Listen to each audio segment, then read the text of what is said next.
Vous êtes sur Medi 1 et soyez les bienvenus dans ce nouveau numéro de Croissance Verte. Aujourd'hui, nous nous intéressons aux filières aquacoles et piscicoles au Sénégal.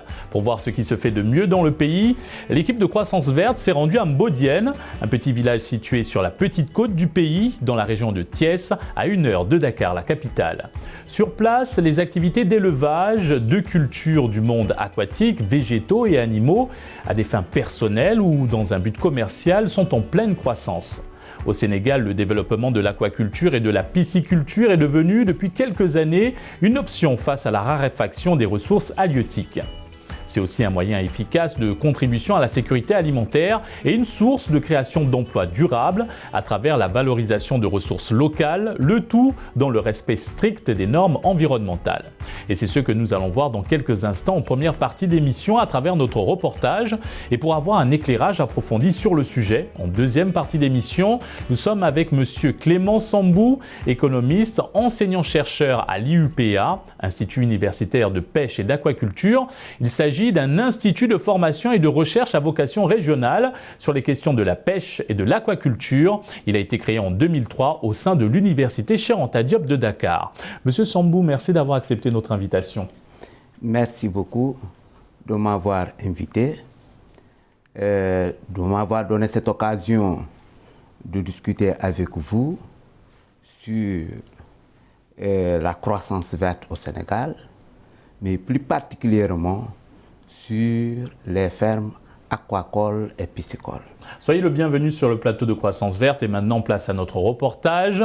Immersion dans les fermes aquacoles et piscicoles du village de Mbodiène avec ce reportage signé Jean-Paul Ndour et Sanoussi Sané. C'est à Mbodiène, au bord d'une lagune bordée de palétuviers, propice à l'observation des oiseaux, que s'est installé Gérard Goujon d'Ijo Presdi. L'artiste magicien, originaire de Bretagne, est détenteur de 2 records du monde des fakirs sur verre pilé depuis 1981. Il a mis en place un campement solaire. Aujourd'hui, il prend plaisir à protéger l'environnement et à travailler sur des projets de pisciculture. J'aime bien tout ce qui est naturel. Donc le soleil il est là, donc on en profite et je crois qu'on doit travailler avec ça. C'est la raison pour laquelle je fais beaucoup de solaire et je me suis installé ici pour tout ce qui est écologie et le solaire. Et un endroit comme ça, paradisiaque, ça s'appelle le paradis des oiseaux ici. On a des flamants roses, des pélicans, 200 le matin. Là pour l'instant ils sont partis parce qu'on est arrivé là. Donc ils n'aiment pas trop nous voir. La pisciculture, c'est moi qui ai fait pour un ami à Mbodiène. Le premier bassin en solaire pour la pisciculture, donc l'élevage de poissons dans des bassins, donc un forage, des plaques solaires et l'élevage de poissons. La raison, c'est que je pense que c'est bien d'avoir un élevage parce qu'on va avoir du bon poisson ici où on n'a plus que des petits poissons. Pour ce militant de la sauvegarde de l'environnement, la pisciculture doit davantage être promue. L'objectif est surtout d'aider ceux qui vivent loin de la côte à avoir du poisson en permanence. Avoir du bon poisson dans des bassins, je pense que c'est formidable. Surtout que le poisson, il pousse bien avec des bons aliments et tout. C'est un bon plan pour la nourriture. Il n'y a que ça ici, il y a des perdrix, des margouillas, il y a de tout ici. Donc c'est formidable. Les crabes. Et là, on pêche quelquefois aussi avec les petits filets, des wasses, des choses comme ça, ici dans cette lagune. Toujours à Mbodiène plage, nous allons à la rencontre d'un autre passionné de pisciculture. Guy, surnommé le père du marquis argenté sénégalais, est dans l'élevage de tilapia, communément appelé wass au Sénégal. Alors ça, c'est un poisson qui fait 1 kilo. 1 kilo. C'est en juin 2010 qu'il a fondé le comptoir de recherche aquacole et mythilicole du Sénégal. Ici, vous êtes dans une écloserie à tilapia. On ne fait exclusivement que de la reproduction de 2 races de tilapia et une race de poisson-chat. On a le tilapia Niloticus orochromis noir et le tilapia Mozambicus rouge et le poisson-chat Clarias. Dans toutes les cases que vous allez voir partout, on va avoir 20 femelles et 5 mâles Donc ils sont là exclusivement que pour se reproduire et ils vont nous permettre de fabriquer 10 millions d'alevins. Et on va ici faire une chose un petit peu technique, on va transformer nos alevins en mâles et ça va nous permettre d'avoir deux actions séparées. On a un de la reproduction ici et deux des poissons qui vont servir à grossir pour être mangés. Là, tu as des tilapias noirs. Mais le défaut de ce poisson, c'est qu'il copule tout le temps. Du coup, pour avoir un rendement économique, il faut bien maîtriser sa reproduction. C'est ça que nous allons pouvoir vendre à des paysans et dans le milieu de leur champ, ils vont, grâce à un bassin de maraîchage piscicole, produire 6 tonnes de poissons par an dans le milieu d'un hectare 300 de maraîchage. Et avec une nouvelle notion qui s'appelle l'aquaponie, on va se servir de l'eau enrichie par les excréments de poissons pour arroser un hectare 300 de maraîchage dans un goutte à goutte par gravité. Les 9 cuves sont remplies d'alevins, plus 3 serres pour maintenir la température de l'eau à 25 degrés minimum, afin d'avoir une copulation 12 mois sur 12. Dans son écloserie, 13 systèmes sont séparés les uns des autres. Chacun possède une filtration mécanique et une autre par les plantes. Ici, on n'a aucun intrant ni chimique ni vétérinaire. Et donc, c'est 3 types de plantes qui vont nous nettoyer notre eau pour pouvoir enlever les pics de pollution avec les arrivées d'alevins. Une femelle pond 800 œufs 8 fois par an. Ici, on a 3000 femelles en action. Tout le monde ne va pas copuler en même temps. Mais qu'il y en ait un tiers, ça arrive. Un tiers de 3000, c'est 1000. 1000 multiplié par 800. Dans une semaine, on peut avoir 800 000 bébés. 800 000 bébés qui vont vivre et qui vont faire pipi caca dans l'eau. Donc c'est un pic de pollution. Et vu que je ne veux pas avoir de produits chimiques, eh bien ce sont la filtration mécanique et les 3 plantes qui sont dedans qui vont me nettoyer mon eau et absorber ce pic de pollution. Cet étudiant américain en ingénierie agricole, âgé de 18 ans, est venu fourbir ses armes auprès de Guy. Il y est en stage depuis quelques jours. Je suis très intéressé avec la pisciculture renouvelable de Guy. Je trouve que ses méthodes sont fascinantes et que c'est vraiment le futur pour la pisciculture en Afrique et en Europe aussi. Il m'a expliqué tout ce qu'il fait avec l'écloserie et les bassins au Sénégal aussi. Alors ce que je comprends, c'est qu'il crée des alevins, il crée des bassins aux paysans sénégalais et il aide au grossissement des poissons pour revendre au marché et au marché. Et ces bassins se repayent dans une année, ce qui est très intéressant pour moi. En recréant ce modèle, oui, je pense que c'est intéressant de peut-être recréer ces modèles en Amérique ou peut-être ici en Afrique aussi. À présent, le maître des lieux nous fait découvrir un endroit assez particulier où est reproduit la mouche soldat noir illucène. Une mouche endémique du Sénégal qui ne pique pas, non vecteur de maladie. Elle est exclusivement nourrie avec des légumes, des fruits et du pain. Cette mouche va nous permettre de créer de la farine protéinée n'importe où et en laissant les poissons aux hommes, et on va nourrir nos animaux avec des vers de mouche qu'on va transformer ici en farine. Voilà, là grâce à mes mouches, on va faire une farine de protéines qui, suivant la qualité des légumes ou des fruits qu'on leur donne, va naviguer de 40 à 65% de protéines. Et donc ça va nous permettre de faire un aliment pour les poissons ou pour les poules ou pour les animaux en général. Et on va laisser les poissons aux hommes et on va nourrir nos animaux avec une farine protéinée de mouche qui est reproductible n'importe où et qu'on va pouvoir faire évoluer avec les légumes et les fruits qu'on récupère dans les champs. Et la mouche va prendre 300 fois son poids en 12 jours. Et elle va manger donc les légumes et les fruits qui vont passer dans son estomac. Le Français de 62 ans, aujourd'hui naturalisé sénégalais, a bénéficié d'un décret d'autorisation d'aires marines protégées d'aquaculture. Selon lui, l'aquaculture en mer doit être promue au Sénégal. les autorités administratives m'ont donné une autorisation assez extraordinaire. Je vais avoir 4 km de long par 3 de large à 3 km de la terre en pleine mer, qui va être dans l'aire marine protégée de Joal Fadiout. Et là, on va faire une ferme d'élevage en mer. Donc j'ai fait beaucoup de recherche et de développement et on a élaboré un des cages flottantes sénégalaises fait avec des matériaux sénégalais et des logiques sénégalaises pour que nos pêcheurs puissent travailler ça avec leurs habitudes de travail.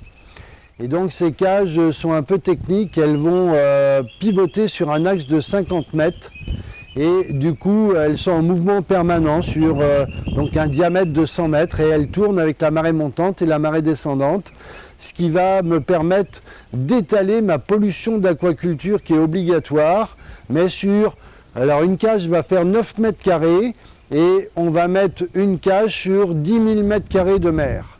Ce qui fait qu'on va avoir une pollution de 9 mètres carrés en mouvement permanent sur 10 000 mètres carrés de mer. Et donc même après plusieurs années et plusieurs analyses, on n'a aucune trace de pollution qui ressort parce qu'il y a une telle dilution que ça facilite les choses. Durant le concours international, la France s'engage au sud, où il y avait 1098 dossiers. Guy a été retenu dans la courte liste des sélectionnés.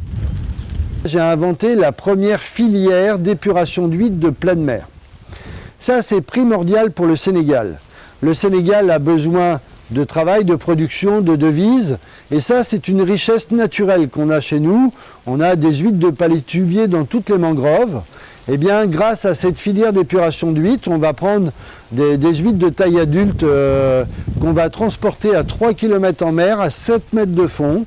Et là, elles vont filtrer une eau propre. Et quand elles ressortent, eh bien, elles peuvent être exportées vers l'Europe ou l'Asie. On a eu les plages de Sali qui sont parties et le sable est arrivé à Mbodiène. Et donc, du coup, on a besoin d'un entretien de cette lagune régulièrement et on va la rouvrir tous les 5 ans parce qu'elle se bouche. Mais aujourd'hui, là, j'ai mis au point un système où, sans approcher la bordure de mer que sur terre, eh bien, on va être capable de recréer un volume d'eau supplémentaire dans la lagune 2 fois par jour à chaque marée, de façon à ce qu'on recrée un mouvement d'eau plus important et que ce soit la mer qui désensable la lagune. Ce jeune de Mbodiène maîtrise l'ostréiculture et l'aquaculture. Il souhaite travailler avec les acteurs de ces secteurs, mais les opportunités manquent. Pour travailler dans les huîtres, il faut aller les prendre et les mettre par terre dans l'eau pour les faire grossir. Après, à un certain moment, tu peux faire 3 mois, après tu as de belles huîtres comme le numéro 1, 2, 3. Jusqu'à numéro 4. À 4 km de Mbodiène, à vol d'oiseau, nous sommes dans le village de Ngent. Ici, on y pratique l'aquaponie sur 1 hectare 300 qui va être exploité par un bassin de maraîchage piscicole. Là, on va faire dans le bassin qui est derrière vous 3 tonnes de poissons 2 fois par an, tous les 6 mois. Et les excréments de poissons sont un engrais très très performant qui va permettre que par la pression de la gravité d'irriguer 1 hectare 300 de maraîchage. Ce bassin en fonction va avoir capacité à être amorti dès la première année. C'est-à-dire que dès la première année, on va faire assez de chiffre d'affaires pour tout payer et quand même en vivre. Un bassin coûte clé en main, tout en fonction avec les 15 000 poissons et 6 tonnes de nourriture d'inclus, 16,5 millions. Et ce bassin va être capable de ramener dès la première année entre 22 et 24 millions de chiffre d'affaires. L'aquaculture signifie simplement l'élevage d'organismes aquatiques comme le poisson et les plantes pour la reproduction et l'élevage. La pisciculture, qui est une branche de l'aquaculture, est l'élevage des poissons en eau douce, saumâtre ou salée. Au Sénégal, l'aquaculture est devenue depuis quelques années une option face aux effets des changements climatiques dans le sous-secteur de la pêche. Elle constitue un moyen de contribution à la sécurité alimentaire et une source de création d'emplois durables à travers la valorisation de ressources locales. Et nous sommes de retour sur le plateau de Croissance Verte. Nous sommes à présent avec M. Clément Sambou, économiste, enseignant-chercheur à l'IUPA, l'Institut universitaire de pêche et d'aquaculture. Monsieur Sambou, d'abord un mot sur le reportage que nous venons de voir. Que pensez-vous de ces fermes aquacoles et piscicoles et leur émergence au Sénégal? Ce reportage est une initiative très intéressante parce que ce reportage a permis de voir les différentes facettes de l'aquaculture au Sénégal, les différentes activités aquacoles au Sénégal et les différents produits aquacoles. Donc, c'est une initiative très intéressante qui nous a permis de mieux connaître l'aquaculture en tant qu'un secteur qui regroupe un ensemble d'activités allant de la production des alovins jusqu'à la production du poisson destiné à la vente. Monsieur Sambou, les fermes aquacoles et piscicoles sont une alternative efficace face à la raréfaction des ressources halieutiques, mais quel est le réel impact sur l'environnement? Apprécier l'impact des fermes aquacoles et piscicoles sur l'environnement, ce n'est pas une chose facile. Mais néanmoins, on peut dire que ces activités peuvent affecter négativement l'environnement naturel. Pourquoi? Parce que ce sont des activités qui utilisent des intrants. En utilisant des intrants, utilisent aussi de l'eau. Cette eau doit être déversée dans le milieu naturel. Par conséquent, cette eau peut être plus ou moins altérée et cela aussi peut impacter négativement l'environnement. Mais néanmoins, cette activité entraîne le rejet des déchets organiques. Ça peut entraîner même les organiques, mais aussi les phosphates, mais aussi ça peut entraîner un changement de la température. Maintenant, quel est l'apport de l'aquaculture et la pisciculture dans la restauration et la défense de la biodiversité et des écosystèmes naturels? L'aquaculture en tant qu'activité alternative à la raréfaction des ressources permet de manière indirecte de lutter contre la raréfaction des ressources. De manière quantitative, il est très difficile d'évaluer son apport réel, mais en tant qu'alternative, l'aquaculture peut permettre d'absorber, de réduire les pressions humaines exercées sur les ressources halieutiques au Sénégal. Monsieur Sambou, le Sénégal dispose d'un réseau hydrographique composé du fleuve Sénégal, de plans d'eau saumâtres, des plans d'eau intérieurs et d'importantes ressources en eau souterraine, le tout estimé à 35 milliards de mètres cubes, en plus de 700 km de côtes marines. Pourtant, l'aquaculture y est très modeste avec moins de 1500 tonnes, même si le pays dispose de grandes potentialités pour son développement. Qu'est-ce qui explique cela selon vous? Alors, effectivement, la production est de 1050 tonnes en 2019. Cette activité est récente et est développée pratiquement au Sénégal à partir de 2010. Bien entendu, cette activité a été exercée au Sénégal, mais de manière traditionnelle, parce qu'il y a l'aquaculture qui a été exercée au Sénégal, pas de manière traditionnelle. Alors, en 2010, la production était de 78 tonnes, mais cette production est passée déjà à 330 tonnes en 2011. Déjà, il y a eu une croissance de plus de 50%. Mais cette croissance est partie à partir de 2010. Bien avant, la production était très faible, donc il y a eu des efforts qui ont permis d'accroître cette production et d'atteindre le niveau de production que nous avons actuellement. justement, parlons de ces efforts. L'État sénégalais, conscient du rôle stratégique de l'aquaculture, s'est engagé à développer ce sous-secteur avec la création depuis 2003 à l'Université Cheikh Anta Diop de Dakar de l'UPA, l'Institut universitaire de pêche et d'aquaculture, et depuis 2006 de l'Agence nationale de l'aquaculture. D'ailleurs, vous êtes enseignant à l'IUPA. Quel rôle jouent ces deux structures dans le développement de l'aquaculture dans le pays? Alors, effectivement, l'Agence nationale de l'aquaculture et l'IPA interviennent dans le développement de l'aquaculture au Sénégal. Alors, vous l'avez bien dit, l'agence a été créée en 2006. L'IPA a été créée en 2003. L'agence est chargée, l'ANA, de la mise en œuvre de la politique nationale de développement et de promotion de l'aquaculture. Donc, elle est chargée de l'encadrement et de l'appui rapproché des professionnels en les accompagnant à travers les formations complémentaires, techniques, identifier les sites aquacoles. Alors, sont parmi les différentes activités et même promouvoir la coopération internationale dans le secteur aquacole. Mais aussi, il y a l'IPA. L'IPA est chargé de la formation initiale et continue, de la recherche scientifique et technologique, de l'innovation, du renforcement aussi des relations avec le monde socio-professionnel à travers la formation, la recherche, la préparation des étudiants à l'insertion, à l'entrepreneuriat, mais aussi en tant qu'institution qui doit apporter ce qu'on appelle le service à la communauté. Alors, l'IPA et l'Agence nationale de l'aquaculture sont complémentaires, interviennent dans le développement de l'aquaculture au Sénégal.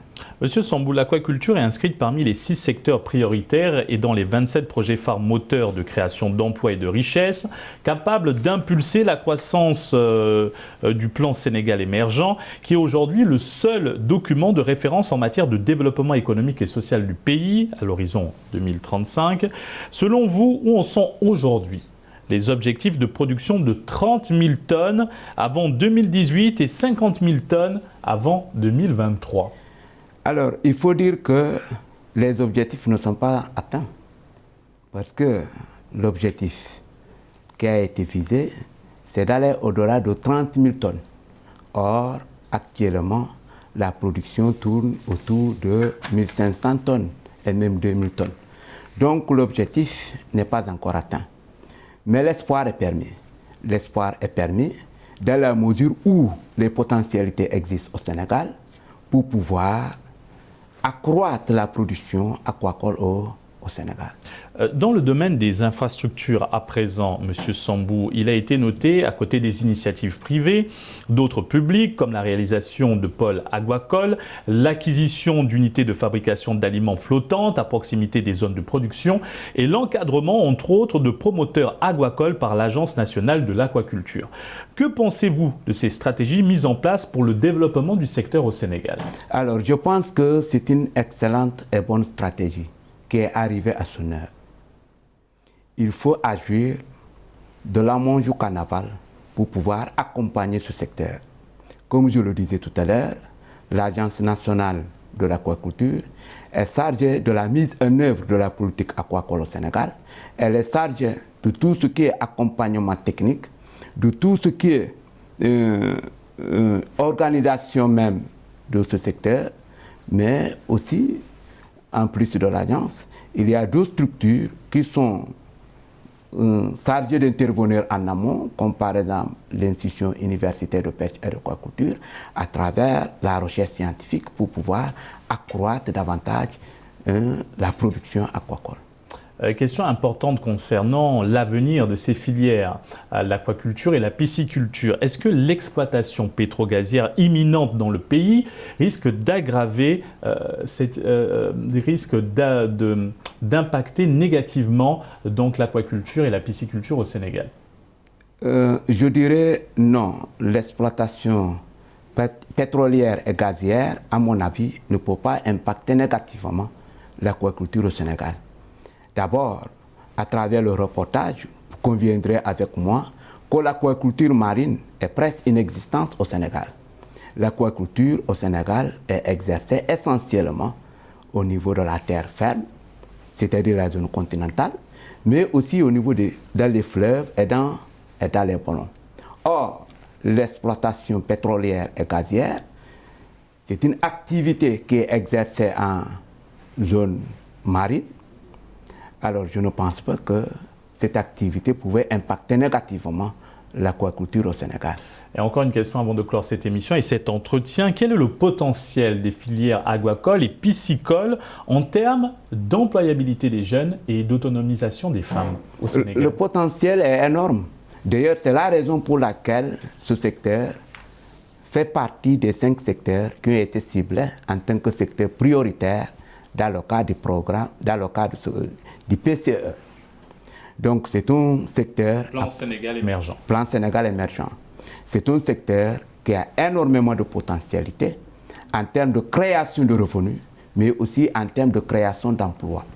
Parce que le poisson, vous conviendrez avec moi, se produit en amont jusqu'en aval.